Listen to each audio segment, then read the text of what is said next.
Hello, my name is Sandra Kavanaugh, and I know something about you. You, and I do mean you, are brilliant. You are a unique creative genius with a power and a purpose all your own, and I'm inviting you on a journey to discover not only your genius, but everyone else's. Welcome to the Spontaneous Brilliance Podcast. So today, I thought we'd talk about one of my favorite subjects, words. Just words. You might have noticed so far that I like words. I like to talk and write and play with them. I love words. So almost as much as I love a metaphor. But, in order to have a metaphor, you got to have some words. So there you go. It's all about words. Words are really extremely powerful. They are the magic. They are the way that our thoughts come into being here on the great stage of life. We are becoming conscious creators, right? We're creating miraculously in every moment. We're creating our world through our thoughts and our beliefs. And as we speak that word out into the world, that's what's creating everything that's happening out around us. Ernest Holmes said, "The word gives form to the unformed, like magic." He also said, "The word is the mold which decides what form the thought is to take as it assumes shape and becomes a part of our conditions." Woo! The power that words have is fundamental in almost every form of religious thought. I mean, pagan, Hindu, Buddhist, Christian, Jewish, every religion, Gandhi, Buddha, Jesus, Emmett Fox, Deepak Chopra, Don Miguel Ruiz, they all talk about it. And that's just a couple of people that I could think of. The huge importance, the magical creative power of our words. The Bible says, "In the beginning was the Word, and the Word was with God, and the Word is God." Okay. It doesn't get any more powerful than that. The Word is the energy of creation. That's what that is saying to me. The Word is what focuses the energy into creation of whatever.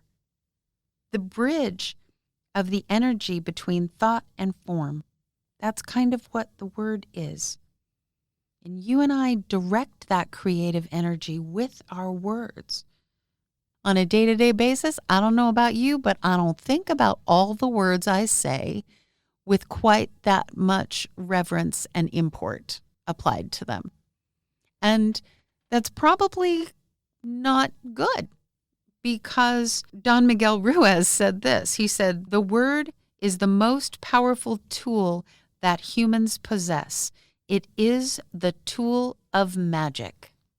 Okay, so if we start from the idea that our word is magic, our word is what we use to create.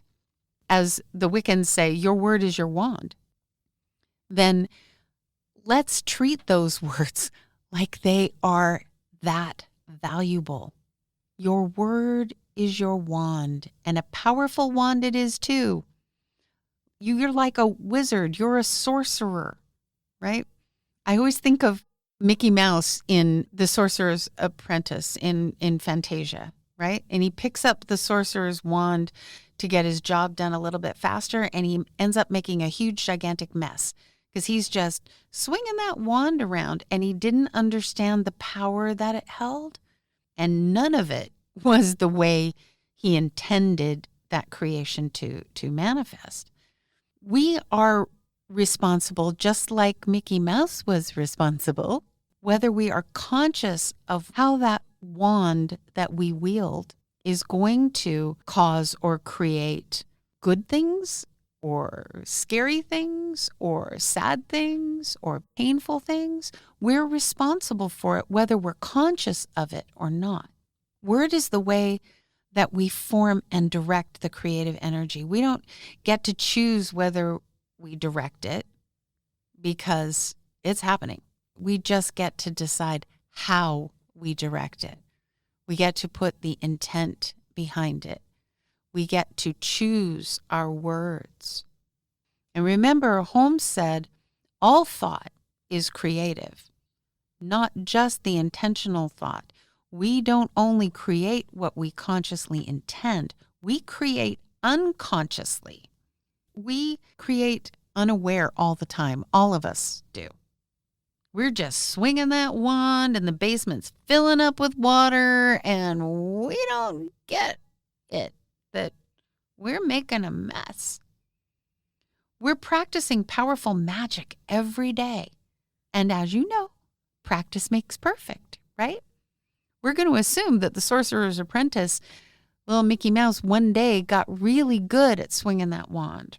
We have to choose to practice, to teach ourselves how to give that magic and how to use that magic for the good of all. There's a book by Don Miguel Ruiz that I'm sure many of you have read. It's The Four Agreements, and it's based on ancient Toltec practices. He is basing it on the idea that we have agreements that we live by. It's a little book. It has small chapters. It looks super simple, but I tell you, there's some powerful words in that little tiny book.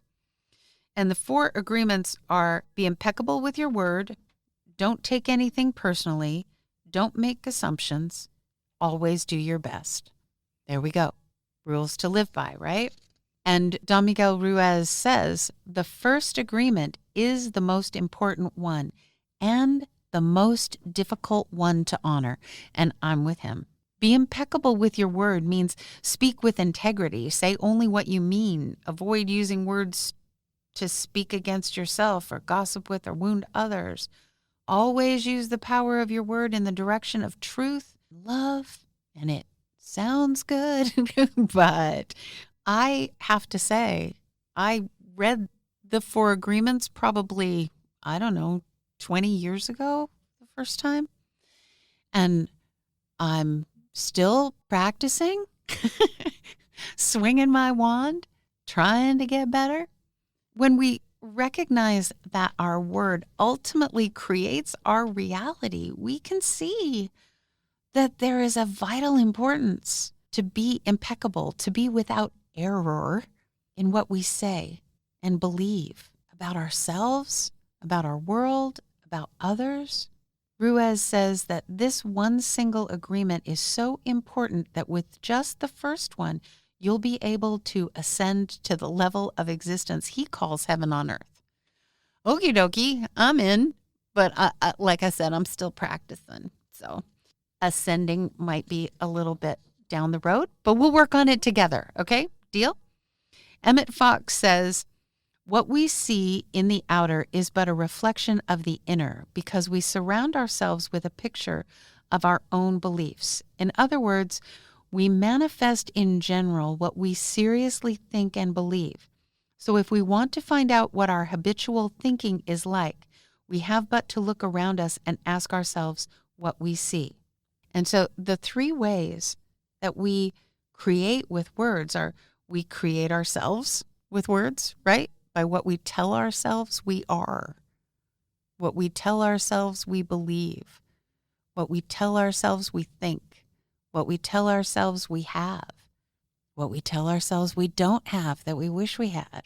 We create others in our perspective by what we decide and judge and believe about them, but we also create others by what we tell them they are, what beliefs we push at them, what presets we create in them by judging them, by having expectations about them, by stating descriptions of them. And we create our world, our experience, our circumstance by how we describe it to ourselves, to others. How do we know what we are creating? When I teach actors, which obviously is what I do a lot, you would think that I'm teaching them to speak, but the first thing I have to teach them is to listen. A generous actor listens. And the smartest thing that we can do to learn about how we are using our wand of words is to listen. Listen to what we say to ourselves. We say, I just hate that. I'm sick of that. I'm too old for this. I'm ugly. I'm unlucky. Do you hear yourself saying things like that? I don't like the way I look today. I. You know, the phrase I am is one that in recent years has been talked about a lot as being the God phrase. I am comes from the biblical verse, I am that I am. I am that I am. And so the God phrase is anytime that we use the words I am to start a sentence or say something about ourselves, we are stating that into reality on a very profound level. I am good. I am happy. I am beautiful. I am blessed. I am, but we say just as often, I am confused. I am lost. I am not good at that. I am worthless. We do those painful things to ourselves. Anybody who, as an adult, says the phrase, sticks and stones can hurt my bones, can break my bones, but words can never hurt me, right? Yeah, they didn't learn any lessons as a kid when they learned that phrase, because that phrase is so inaccurate. Words hurt us every day. Anytime we said that little affirmation as a kid, we were probably crying or hurt or tormented in some way, and we were saying it as an attempt to defend ourselves against the pain we already had. We were trying to deny the power of the words because the truth is that we hurt ourselves already. We were hurt at that point when we said that as a little kid. And so we need to stop believing that as adults. We need to stop believing that words can't hurt us when we say, I can't, I don't, I'm not, I'm too much, I'm not enough. All the nasty, rotten things that we say to and about ourselves, we wouldn't say them to the people we love the most in the world. We just wouldn't. Why not? Because we know that we'd hurt them. But we say them to ourselves all the time. They're our feelings. They are the ways we are choosing to feel at that moment. And I said that on purpose. Okay, I chose those words carefully. They are our feelings. They are the way we are choosing to feel. We're choosing to feel that we can't do something, or we don't something, or we're not enough of something, or we're too much of something else. We're choosing to feel that way. And we're expressing those feelings in words. But they are just feelings. They're not the truth. They are not truths. When we state facts about our feelings as though they are truths, then we start to accept them as truths, and then we teach ourselves that they're a thing. We are powerful creators, and we create these truths, these mythological truths about ourselves, but they're not us. They're just words. We create ourselves. We tell ourselves every day what we are. But how many of us ever take the time to say the nice things to ourselves? We are powerful. We are magical. We are creative beings with this wand of words that we know creates. It brings thought into form. And so what if we use those words to build ourselves, to create ourselves, rather than use those words against ourselves? This is the power we have. We don't have to say words out loud for them to transform and affect us profoundly. We can just think them. We think in words. We understand thought in words. It is a tool. Words are a tool. And just because we didn't say it out loud doesn't mean we didn't think the words 100 times over and over, and those words become truths inside us. They're shaping us. So when you're not saying the words out loud of, I'm too fat, I'm too thin, I'm not good enough, I'm this, I'm that. When you're not saying those words out loud, if you're still thinking them, you're still creating that space in you that is the opposite of who you truly are. You're still treating yourself like you are broken or bad or not the brilliant, unique, creative genius that you came here to be intentionally, on purpose. Remember the other phrase as a kid, my mom used to always say, if you can't say something nice, don't say anything at all. My mom totally understood the power of words. Listen to what we say. We say things like, oh, get lost. Oh, forget you. Oh, drop dead. Oh, my Lord, what a horrifying thing to say. But people say it as just this like blow off thing. But we know that the words can have a profound effect. My friend Deborah Poneman tells a story, and I'm not going to presume to tell her story here, but I'll give you the nutshell version. She tells a story about being deathly ill and in a hospital, and the hospital staff were speaking to her husband, and one of them said, basically, you should prepare yourself because she doesn't have long. She was in an altered state, but she saw those words coming out of him as darkness. And when a nurse came along and said, oh, she's going to be fine, she saw those words coming out of her as this bright, beautiful, colorful energy. And it transformed her. It really transformed Deborah and the way that she thinks of the power of words. And for me, it's a profound image. If you can imagine how the words that are coming out of you look, if you could see them energetically, what do they look like? Are they bright and beautiful and rainbow colored and sparkly and uplifting, or are they dark and dank and oppressive and without color? What are you doing when you speak to those around you? If you use your words against others, we like to think that they're just words, so we're not hurting them. Or if we're talking about someone and they're not there and we're talking about them in a negative way, we think that's only conversation. Or I even know some folks that treat gossip about other people as kind of an entertainment, right? It's like a social entertainment. But when we are doing that, we're sharing a negative picture of someone with someone else. We're giving them an impression of that person, even if that's all the effect we're having. We're destroying someone else's perspective or damaging someone else's perspective of another human being. We're not acknowledging either of those human beings or ourselves as the brilliant, unique, creative genius that we came here to be.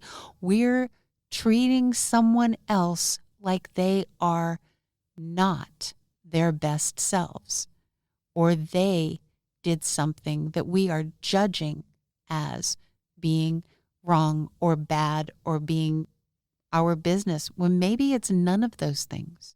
A good rule of thumb, I think, with words and other people is if you're not willing to say it while the person is standing right there, then don't say it.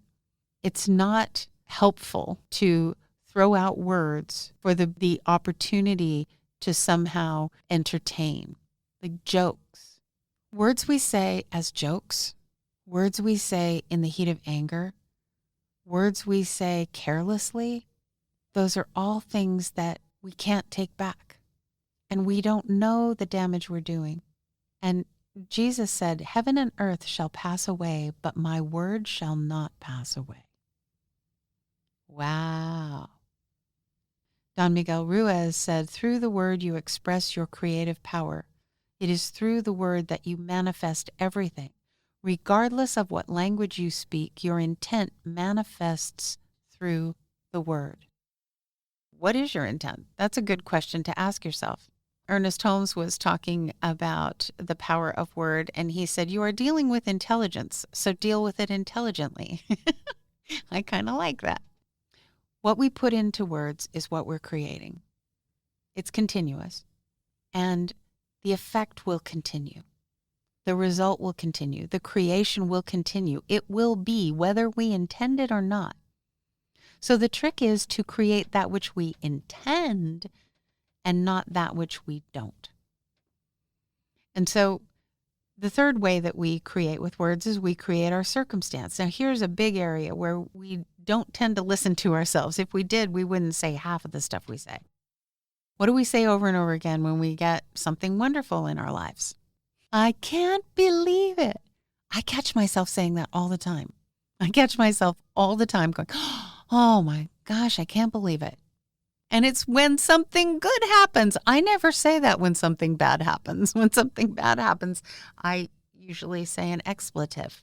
And actually, I'll tell you something that's interesting, guys, is I have noticed lately, the more I have been working with accepting all obstacles as gifts or as offers, that I will immediately, when confronted with something negative in a circumstance, I will immediately go to what's the gift in this? Immediately. But when something is good, I forget that. I forget to do that because I think the gift is obvious, right? So then something comes out of my mouth and it's usually, oh my gosh, I can't believe it. Okay, so I'm going to make a pact with you right now. I'm going to stop saying that. From now on, it is out of my vocabulary. So I hope it's out of yours too. Gandhi said this, "It is better in prayer to have a heart without words than words without heart." And Don Miguel Ruiz says, "The word is a force. It is the power you have to express and communicate, to think, and thereby to create the events in your life." So when we say words that create a certain way of thinking or feeling, they create a judgment or they share a judgment, that's when those words become powerful, destructive wands on our environment, on our circumstance, on our situation. We create by combining feelings with words and forming an intention, and then it is manifest. Arnold Patton, in his book, You Can Have It All, he teaches about the ideal day exercise. And his notion is that human beings specialize in feelings and the universe specializes in the details. So you choose the word. You choose an all-powerful creative word for that which you choose to feel, and then you let the universe take care of the details. I was taught about Arnold Patton by a lovely lady named Julaine Zeigert. And Julaine taught this exercise in a class I was in with her. And so the class was on a Wednesday night, and this was, oh gosh, I'm going to say 22 years ago, probably. And so I was in this class, and Julaine is teaching us about the ideal day exercise and choosing the word for the way you want to feel on that day. So I get up the next morning and I'm in the shower and I'm trying to pick my word, and I came up with like 7. I had happy, healthy, wealthy, loved, whole, perfect, and complete, right? Those were my 7 words. And I called Julaine. I'm like, I got this. And she's like, okay, very happy for you. But the exercise is to pick one word. Okay, just one word. So I decided for that day that my word would be wealthy, that I wanted to feel wealthy. And I didn't choose the word abundant. I chose the word wealthy. And so at the time, I was certainly not what anyone would reflect on and call wealthy necessarily, but I, had a nice home. I was running New Heritage Theater Company, and we had offices, and it was a nonprofit, and so our offices were donated to us. So I'm driving downtown in Boise, Idaho, and I'm driving along a street called State Street, and it's fairly wide, multi-lane road with lanes going both directions, about 3 lanes going each direction. And I'm driving along and I'm thinking, wealthy. I want to feel wealthy today. I want to feel wealthy. And as I'm driving along down this road, all of a sudden, I swear to you this is true, a bill of money comes flying through the air. A paper bill of money, I can't tell the denomination, right? But it comes flying through the air and smacks into my windshield, right? As I'm thinking, I want to feel wealthy. And it blows off of my windshield and off onto a little side street. So I turn off and I step out onto the street, and I'm walking toward this bill of money laying in the middle of the road. And the closer I get to it, I get close enough to it, I get, probably 4 feet away from it, and I can see it's a $5 bill. And my first reaction is, oh, that's just a $5 bill. So I bend over and pick up the $5 bill, disappointed that this money flew through the sky and landed on me because it was just $5. But I pick it up, and as I pick it up, this woman's voice yells, oh my gosh, you got it, you found it, oh, thank God, oh, you got it, you found it. And she's screaming at me from clear across State Street in a truck going the other direction. And I look up, and there's this bright red pickup truck, and it pulls over to the side of the road because they've obviously driven on past where I was, turned around, and come back. So she's clear across on the other side of these 6 lanes. She jumps out of the pickup truck and she runs across State Street to get to me. And she's dodging cars because there's no crosswalk at that place. And she's dodging cars. She gets over to me and she's like, oh, thank you for finding that. She's like, that was my last $5 in the world. I'm like, okay, perspective moment, first one. Okay. And I hand it to her, and she says, yeah, we were going down the road, and I was holding it in my hand, and the window was rolled down, and I was talking about how this was my last $5 in the world. And I was holding on to it, but I wasn't holding on to it tight enough while I was talking, and it blew out the window. And so I give her $5, and right as I hand her $5, I see the red truck that she was in pull away and leave her. And I'm like, I think your ride is leaving. And she goes, yeah, he's mad that he had to come back. So he's leaving me. And I said, okay, well, where were you going? And she said, I was going to 6th and Main. Now, my offices for the New Heritage Theater Company were in the building literally on the corner of 6th and Main. Literally. And I was like, well, okay, I can give you a ride. Thinking, this lady is definitely supposed to be with me, I guess. So put her in my car all the way where we get in the car to 6th and Main. She is telling me about all the things that are going wrong in her world. And, I'm very blessed with my relationship with my child, and she's talking about being estranged from her child.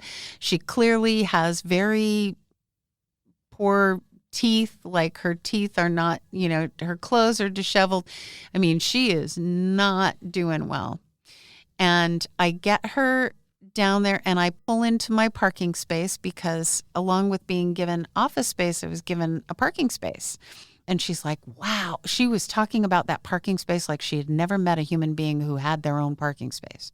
And as we get out of the car and I say, you good? You're okay? My office is just inside this building. And she's like, nope, I'm good. Thank you for taking me, thank you for the ride. Thank you for finding the money. And she walks away from me and she crosses the street. And you know what building she went into? It was, I'm not sure the name of the business, and I think it's still there. But it is the only bar that is open at 8 o'clock in the morning in Boise, Idaho. And that's where she went with her last $5 in the world. I stood there in that parking lot and felt so many feels, so many emotions, because I had wanted to feel wealthy.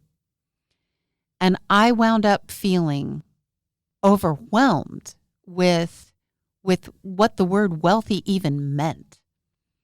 When I started out that day, I thought I knew what I thought it meant. And by the end of that morning, by 8:30, 8:45 a.m., I was blown away. I had no idea anymore what my perspective was of wealthy or abundance, if you will. But at that moment, I was using the word wealthy. And I felt ashamed of myself for being disappointed that that was a $5 bill. I felt really disappointed in myself in a lot of ways that had been my focus, and that without that woman to be my sacred friend, to be my teacher in that moment, I had not recognized before then the massive wealth and abundance that I had, running my little nonprofit. And I had a car. I had a parking space. I had a great kid. I had, wonderful relationships, beautiful friends, my entire family. My mother was still living. Everything that was wrong in this lady's life was good in mine. And I was blessed with a wealth of exceptional circumstances, but I had forgotten to be grateful for them. And so I think one of the most powerful, most important words that we can acknowledge and remember is the word gratitude. Grateful. I am grateful. If we're going to start with an I am, it's not I am wealthy as an affirmation. It's I am grateful, right? That is where we start. That is a powerful, powerful word.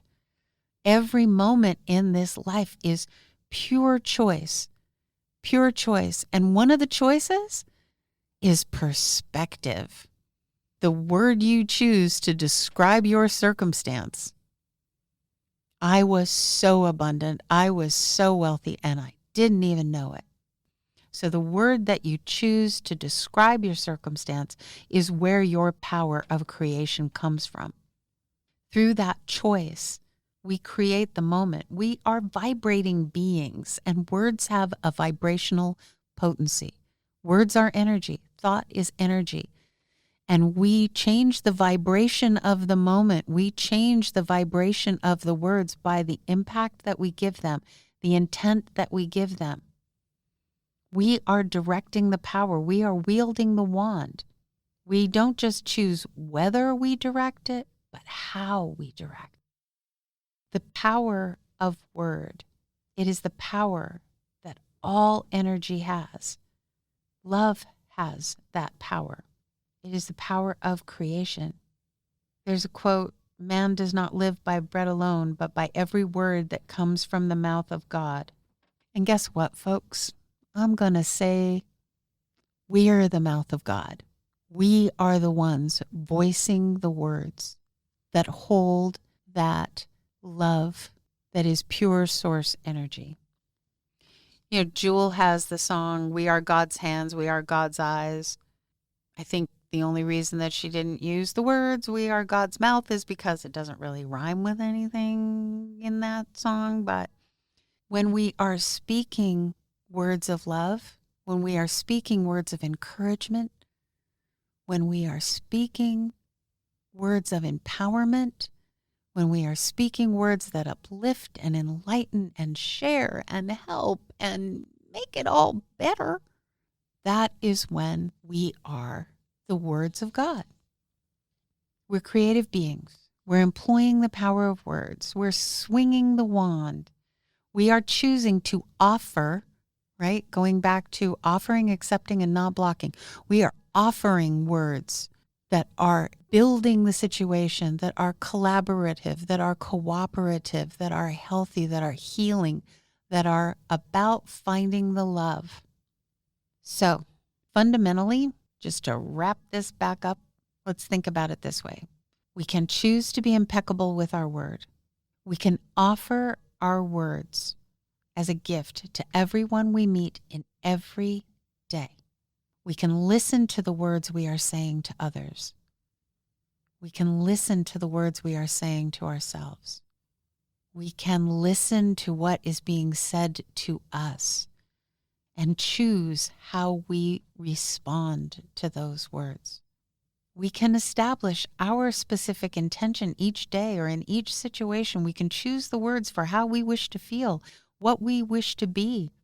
We can recognize the power of words of ourselves and the power of words of others, and that it's our choice what their words and our words create for us. Remember, don't take anything personally, right? Don Miguel Ruiz not only says be impeccable with your words, but he also says don't take anything personally. So the words of others, they can be wielding their wand, but we do not have to let it have an effect on us that is contrary to what we know to be true about ourselves. We can recognize that we are choosing in every second. And if we feel or think or say or do something, it is our choice. And we have created in that moment. So speaking is creating. Choose what words you are offering. And try every day to have your words be offerings of love. All right, my friends, that's the end of the nattering about words. I used lots of words to talk about words today.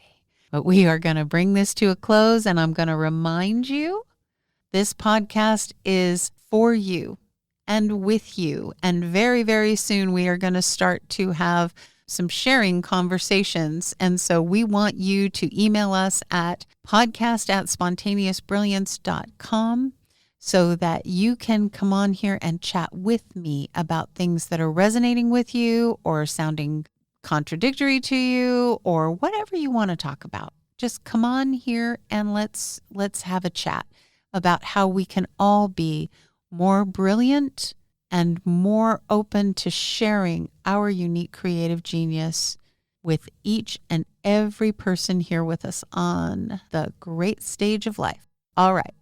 Have a grand rest of your week, everybody, and I will talk to you again soon. The Spontaneous Brilliance podcast is brought to you by Miracle Communications Group. Our producer is Michelle Oneida.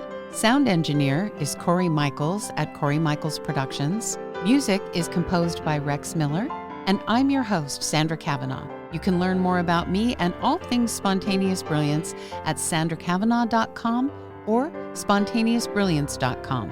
And please join the conversation here at the Spontaneous Brilliance podcast by emailing us at podcast@spontaneousbrilliance.com. And have a beautiful, glorious, blessing-filled day.